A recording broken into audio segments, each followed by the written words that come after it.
Родопите са едно от най-красивите и мистични места в България. Ето топ 10 интересни факти за този красив планински регион.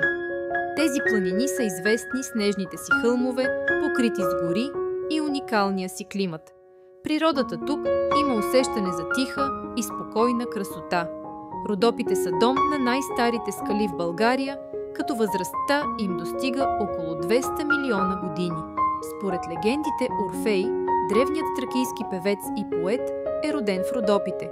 Според митологията, той е успявал да очарова не само хората, но и природата със своята музика.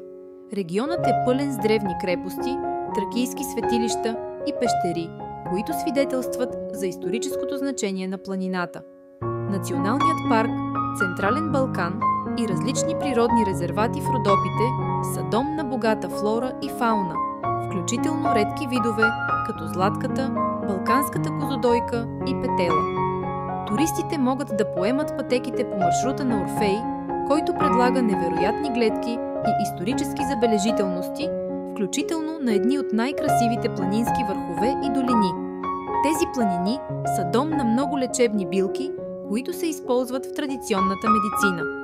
Растения като жълт кантарион, мащерка и розмарин растат по склоновете на Родопите и се използват за различни здравни цели. Фолклорът и музиката на Родопите имат силно въздействие върху българската култура. Родопският хор и гласът на родопската музика са уникални и изпълват душата със своето звучене. Един от най-интересните природни феномени в Родопите е Каменната гора в района на Могилата. Странни скални форми, наподобяващи древни руини. Тези планини са обвити в мистични легенди за духове, вълци и таинствени същества, които обитават планинските хълмове.